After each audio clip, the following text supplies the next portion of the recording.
Economia no contexto certo.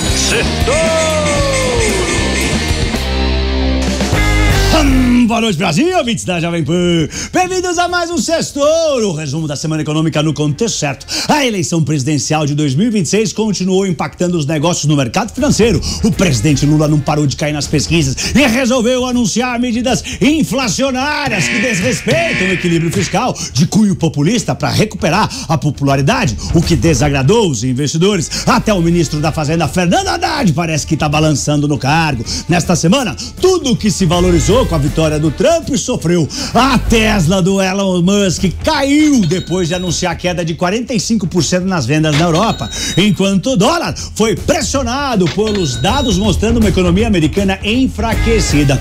O Trump acabou não adiando as tarifas sobre o México e o Canadá, como ele estava dizendo que poderia adiar, impôs mais 10% de tarifa nos chineses, em cima daqueles 10% que ele já tinha colocado no começo desse mês, e ainda ameaçou a Europa, que estava sendo poupada com 25% em impostos. Ele também disse que vai revogar a licença de exploração à petrolífera Chevron para operar na Venezuela. Mas essa não foi a cereja do bolo. A cereja foi hoje, quando a gente assistiu um bate-boca público na reunião da Casa Branca, na Sala Oval, na frente dos jornalistas, entre ele e o presidente da Ucrânia, Volodymyr Zelensky. O Trump levantou o tom de voz e isso piorou com força o ambiente dos mercados. As bolsas afundaram.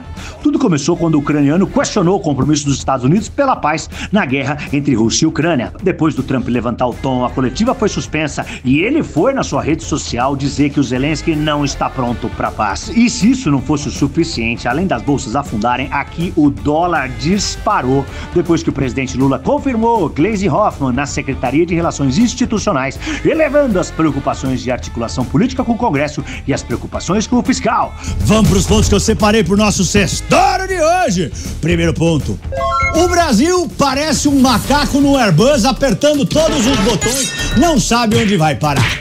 A frase da semana vai pro Felipe Guerra, CIO da gestora Legacy Capital, é o chefe de investimentos lá. A frase traduz exatamente o que o mercado financeiro está sentindo com relação ao governo e à situação macroeconômica. Ele se referia às medidas anunciadas pelo presidente Lula, vistas como populistas, para elevar a sua popularidade, que atingiu os níveis mais baixos de todos os tempos. Segundo ele, as medidas como dar R$1.000 aos alunos do programa Pede Bem, estender gratuidade todos os 41 remédios na farmácia popular, a intenção de ampliar o Vale Gás para 20 milhões de famílias e a liberação de 12 bilhões do FGTS para o saque aniversário são medidas para injetar dinheiro na economia e isso deve gerar ainda mais inflação ao pressionar a atividade econômica. Guerra também disse que se o governo pisa no acelerador, o nosso Banco Central não consegue parar, os juros vão para as alturas e o Brasil quebra.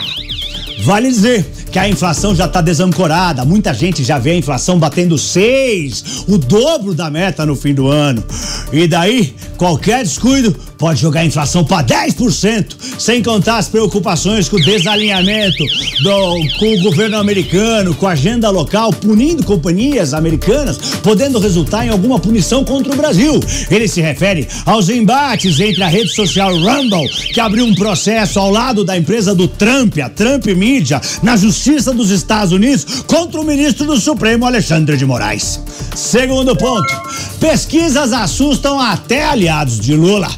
As medidas populistas que o presidente Lula vem anunciando não são uma resposta apenas à pesquisa do Datafolha, que na semana passada tinha mostrado o Lula com o menor nível de aprovação de todos os tempos, o menor nível da sua história.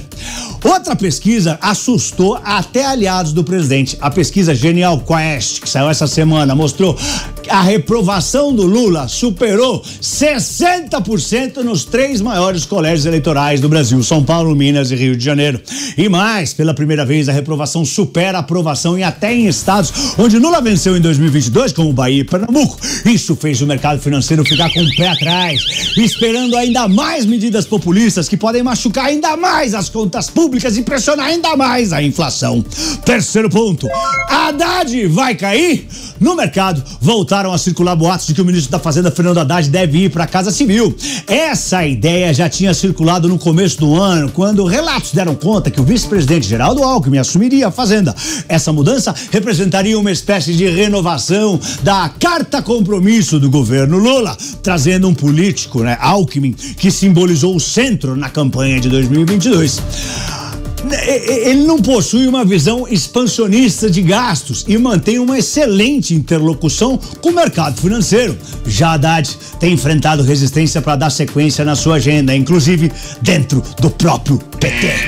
Quarto ponto, Musk, o terror do servidor público americano, continuando a sua missão de cortar gastos nos Estados Unidos, de passar a motosserra do Milley nos custos. O Elon Musk, dono do X e da Tesla, o homem mais rico do mundo, mandou um e-mail para todos os 2 milhões de funcionários do governo americano, que gerou polêmica essa semana. Ele pediu que eles resumissem o que tinham feito de trabalho na semana anterior. Muitos departamentos não gostaram e recomendaram que os seus funcionários não respondessem. O Musk falou que quem não responder pode ser demitido.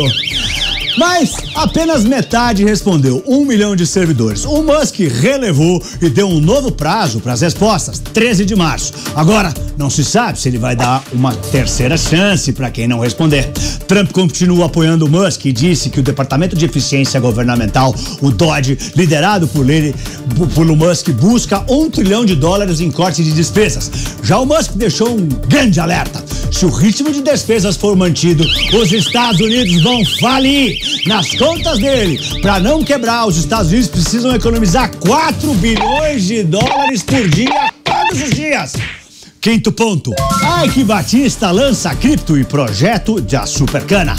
Mais de 10 anos depois do colapso da OGX, o empresário Ike Batista, que chegou a ser o 7º homem mais rico do mundo, está de volta com um projeto focado em energia renovável, apostando na Supercana, uma cana de açúcar geneticamente modificada que pode produzir 3 vezes mais etanol e gerar 12 vezes mais biomassa para biocombustíveis sustentáveis. O Ike anunciou que fechou uma captação de $500 milhões com um fundo de infraestrutura estruturado por Mário Garneiro, que tem como investidor um fundo dos Emirados Árabes e o próprio Garneiro. Os recursos vão ser usados para aquisição e operação do que Ike chama de o primeiro módulo do projeto da Supercana. Vão ser 70 mil hectares de terra ao redor do Porto do Açu, onde ele vai plantar a Supercana. Quando estiver 100% operacional, esse módulo vai ter capacidade de produzir 1 bilhão de litros de etanol por ano e 1 milhão de toneladas de biomassa. Um segundo módulo de produção que inclui terras aqui no Brasil e uma planta na Flórida. Esse vai ser financiado com o lançamento de uma criptomoeda que leva o nome do Ike, Cifrão Ike. Gente, bom, eu recomendo o filme Ike Tudo ou Nada, do qual eu faço parte. É muito bom para entender o empresário que atualmente segue com os bens bloqueados depois da derrocada do grupo EBX. Último ponto.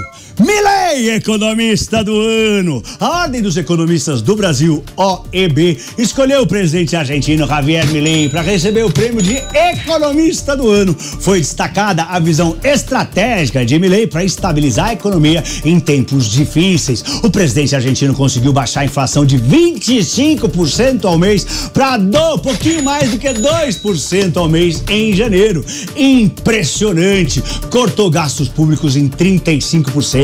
E somou superávit das contas públicas no primeiro ano inteiro de seu mandato. O dólar permaneceu estável, mas a bolsa disparou e os títulos do país bateram recordes. Foi tão Argentina. Ele tirou as reservas do Banco Central do vermelho.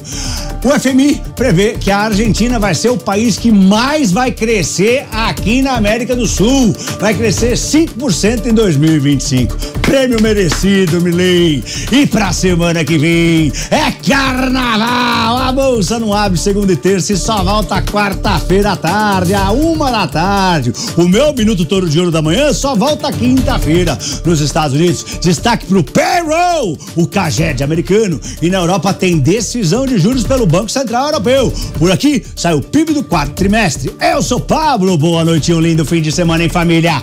Oi, Torinho! Torinho!